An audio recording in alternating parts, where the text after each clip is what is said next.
de la actividad eléctrica del cerebro que se manifiesta por actividad motora repetitiva.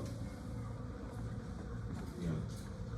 Entonces, estatus epiléptico lo vamos a definir como la crisis convulsiva que dura más de 30 minutos o cuando ocurren dos episodios o crisis convulsivas entre las cuales no hay un retorno al estado basal. Y cuando no responde a los medicamentos que se utilizan usualmente, entonces hablamos de estatus epiléptico refractario. Por tanto, si usted matricula un paciente con estatus epiléptico, ¿qué usted debe hacer en la vida diaria con ese paciente? Asegurar. Intubar. ¿Por qué? Porque un paciente en estatus epiléptico está en coma. Está en coma. Otro punto, ahora vamos a ver con la clasificación de la crisis convulsiva. 1 de cada 3 pacientes con estatus epiléptico se muere y el que sobrevive queda con secuelas. ¿Y cuál es la principal causa de estatus epiléptico y de la crisis convulsiva? Que el paciente no cumple con el tratamiento. De todas las demás son mucho menos. Entonces, ¿qué sucede en una crisis convulsiva? En nuestro cerebro tenemos neuronas inhibitorias y neuronas excitatorias. Que ocurre un desbalance con predominio de la actividad excitatoria y el predominio de los neurotransmisores excitatorios. De aquí viene la importancia del ácido gamma-aminobutírico, que es el principal neurotransmisor inhibitorio del sistema nervioso central, que es el sitio donde actúan los principales anticonvulsivantes que usamos, sobre todo las benzodiazepinas. Las GABAs, el canal del receptor, el ácido gamma-aminobutírico, es un canal de cloro. Y todo esto es lo que ocurre en la neurona cuando ocurre la crisis convulsiva, y esto es lo que provoca la muerte neuronal. Cada vez que alguien convulsiona, neurona se muere. Eso debería ser un requisito a la hora de votar. ¿Cuántas veces has convulsionado en tu vida? O si te dejaron caer en la infancia o si recibiste ácido. Eso es tan importante como el ácido fólico. Bien. De verdad yo les digo algo. Como país nos estamos yendo a la porra. Sí. Yo me quiero ir, en lo personal. Yendo al despeñadero. Y a mí me da mucha tristeza porque yo sí viví el peor momento en la historia de este país, que es el 20 de diciembre. Yo sí lo viví. Y Panamá en enero del 90 era el país más arruinado del continente. Y en el 93 Panamá era el país que más se había recuperado de una catástrofe, con el mayor crecimiento económico. Y todo el mundo hablaba mal de Endara en ese momento, y ahora todo el mundo lo recuerda. Qué pena que los reconocimientos siempre vienen cuando se mueren, ¿no? Y cuando llegan peores. Como dijo Noriega, lo dijo. Hablen de Noriega, pero después de mí vendrán peores. Y lo cumplió. Porque hasta hubo alguien más cobarde que él. Porque todos decíamos que no había cobarde más grande que Noriega, porque salió al primer tiro huyendo. ¿Ah? No. Varela por lo menos está aquí. Yo dije que Saúl Méndez, el man del Sultán. Entonces, sí, bueno, cuando llega el primer bombazo salió huyendo, a esconderse. Dejó a la tropa sola. Después se fue a esconder a la Nunciatura, que es donde está el frente de en el Megápolis. Pero después se entregó, por lo menos. Muchas cosas se llevó la. Continuamos. Vamos a entrar aquí. Vamos a la parte donde dice de metabolismo cerebral y daño cerebral. Mientras más tiempo el paciente convulsiona, el metabolismo cerebral disminuye porque se baja la utilización del oxígeno, aumenta el daño neuronal. Y a eso súmenle una vía aérea permeable inadecuadas. Como por ejemplo, ¿cuál es el folclorismo más común a la hora de que un paciente convulsiona? No, me refiero en cuanto a hacer algo con el paciente. ¿Qué es lo que corre todo el mundo a hacer con él? Lo pones de lado. No, eso sí está bien, ponerlo de lado sí.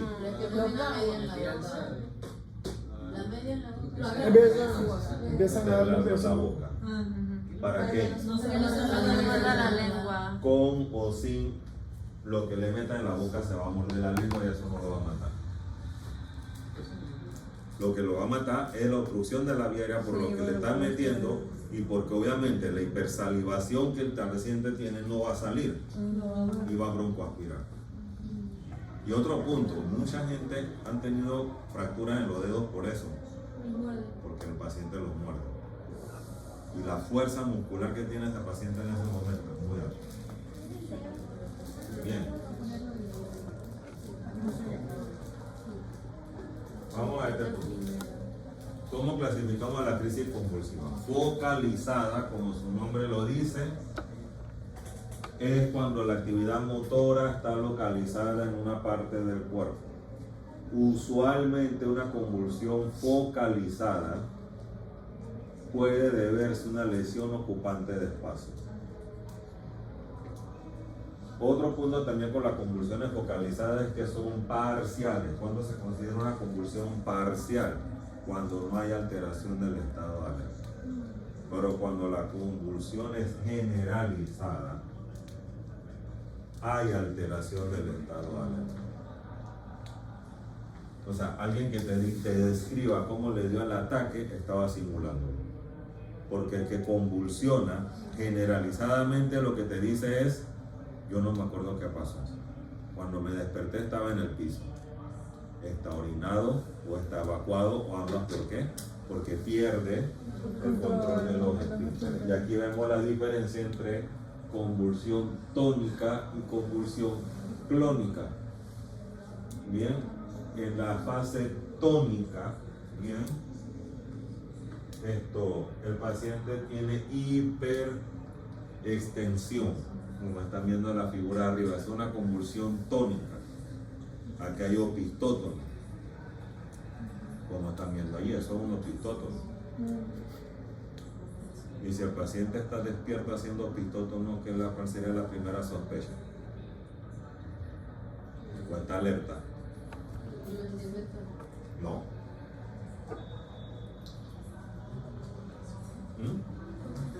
Tétano. A veces alguien sale por ahí con esto. Tuve una sorpresa hace muchos años atrás, casualmente con estudiantes de aquí. Estábamos en un turno de madrugada y el paciente llegó despierto y delante de nosotros hizo los pitos. ¿Por qué? Porque la tetanospamina no afecta al sistema nervioso central, es periférico. Bueno. Entonces, si usted tiene un paciente con convulsión tónico-clónica, es porque alterna la fase tónica y alterna la fase clónica, en donde hay un predominio de la actividad motora flexora. Entonces, obviamente, si al paciente nadie lo vio convulsionando, porque te dicen, es que él se torció de repente y se mantuvo torcido. ¿Qué tipo de convulsión sería? ¿Tónica o clónica? Tónica. Pero si te dice que él se doblaba. Clónica. Y el paciente está inconsciente en ese momento. De ahí viene el posvital, que si es prolongado, entonces ya estamos en estatus epiléptico. Ok. Al terminar la crisis convulsiva, usted puede utilizar un método básico para la vía aérea, pero ahí lo ideal es que si el paciente en el posvital no recupera, hay que entonces intubar. Ya estamos en un estatus epiléptico. Dato.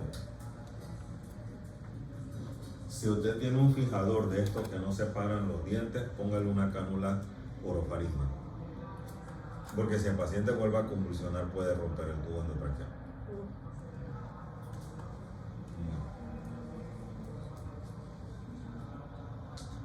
¿Cuáles son los medicamentos de elección? Midazolam, lorazepam, diazepam, hasta hace poco, ahora se incorporó el midazolam como agente anticonvulsivante de primera línea. Agente anticonvulsivante de segunda línea sigue siendo todavía la fenitoína, pero ahora se está recomendando el levetiracetam porque tiene menor mortalidad que la fenitoína y el ácido valproico. La fenitoína, la dosis es de 15 a 20 miligramos por kilo y se pasa por infusión a una dosis no mayor de 50 miligramos por minuto. ¿Por qué? Porque la fenitoína está disuelta en un solvente que si se pasa muy rápido es cardiotóxico y puede causar arritmias cardíacas. Por eso la fenitoína se pasa lenta. Usualmente se pasa en 20 a 30 minutos, pero no más rápido de eso. Y la dosis es de 15 a 20 miligramos por kilo. Si hay recurrencia de la convulsión, se puede poner una segunda dosis de fenitoína a una dosis de 7.5 a 10 miligramos por kilo, la mitad. Y si el paciente está en estatus, ya se utilizan midazolam o propofol en infusión para mantener al paciente en sedación profunda. Por eso es que el estatus epiléptico el paciente está intubado, porque usted le tiene que colocar sedación a altas dosis. Glucoronio no. ¿Cómo? Glucoronio no. Y es que, o sea, tú puedes tener al paciente bloqueado, pero lo que tú quieres es literalmente apagar el cerebro. Porque hay actividad convulsiva no motora. Si bien es cierto, se puede demostrar por electroencefalograma, obviamente no está disponible 24 horas al día. Hay un modo indirecto de saber si el paciente está en actividad convulsiva constante. La taquicardia. El paciente cuando está convulsionando, recuerden que tiene actividad simpático-mimética extrema. Entonces tú ves que ese paciente tiene una taquicardia sinusal persistente que no está explicada ni con dolor, ni con fiebre, ni con hipovolemia. Probablemente sea eso. ¿Y los de ausencia? ¿Cómo? ¿Y las crisis de tipo de ausencia? Esas son crisis parciales, no son generales. Claro. Paciente por convulsión puede caer en paro si tiene obstrucción de vía aérea, si tiene hipoxia y también dependiendo de la causa de la convulsión.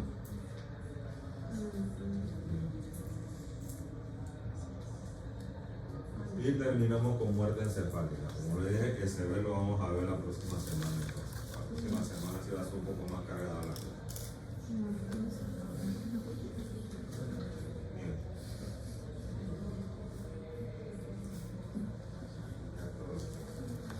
¿Qué es la muerte? Ausencia de evidencia clínica de las funciones vitales. Se han perdido todas las funciones vitales. Eso no significa que todas las células del cuerpo estén muertas. El cuerpo, cada célula va muriendo de acuerdo a su tolerancia a la hipoperfusión orgánica o al cese de la perfusión orgánica.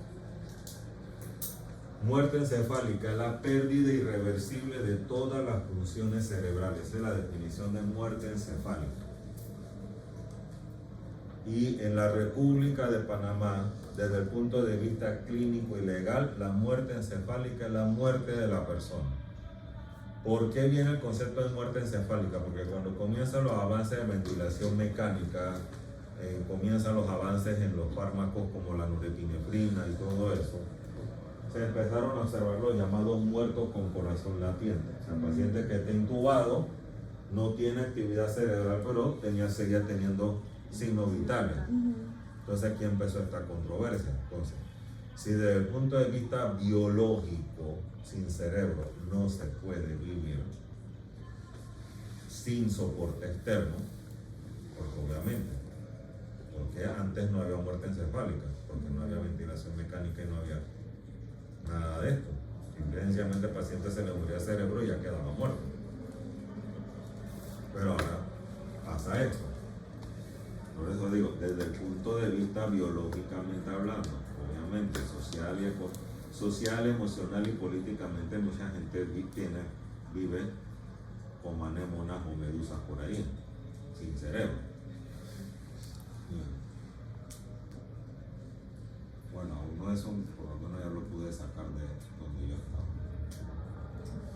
Lo mandaron por otro lado. Pobre gente que se tiene que atender por ese sujeto. No hay persona más peligrosa que uno, el que es bruto y está en negación, y el cura que sabe. Y dos, la virtud sin conciencia. ¿Qué es la virtud sin conciencia? La persona que está convencida que es buena y hace algo malo en nombre de la bondad. Porque el que es malo sabe cómo contenerse. Y esto es del 2002. Esto pasó lo siguiente. Cuando ocurre esto, un neurocirujano muy famoso políticamente hablando, porque ha sido más político que neurocirujano, salió dando una entrevista diciendo que la muerte encefálica es una condición muy grave de la cual muy pocas personas logran sobrevivir. Bien por ahí. Hago la siguiente pregunta. Si usted tiene un paciente con muerte encefálica en urgencia y usted le dice al familiar, eso es grave y la mayoría de las personas que están en este estado no sobreviven, ¿qué va a entender él? Exactamente. Exactamente. Paciente con muerte encefálica está muerto, legal y clínicamente hablando. Esta ley ya se reformó y está en proceso de reforma ahora. ¿Por qué? Resumo lo siguiente. ¿Qué toca la ley de trasplante de donación de órganos en la República de Panamá actual? 1. El paciente debe tener 2 diagnósticos clínicos compatibles con muerte encefálica por 2 médicos que no sean interdependientes. ¿Qué significa eso? Que si yo hago el diagnóstico, no lo puede hacer alguien que sea subalterno mío, por ejemplo. Y las especialidades que pueden hacer diagnóstico de muerte encefálica son neurología, neurocirugía, medicina interna, medicina crítica y urgencia. De allí ninguna otra especialidad legalmente puede hacer diagnóstico de muerte encefálica. 3. Debe haber evidencia de daño cerebral irreversible. 4. Todas aquellas condiciones que pueden alterar neurológicamente el examen físico deben estar corregidas. ¿Qué significa eso? El paciente no puede estar hipoxémico, no puede estar hipercárnico, no puede estar anémico, no puede estar hipotenso, debe estar hemodinámicamente estable, debe estar en equilibrio ácido-base y no debe tener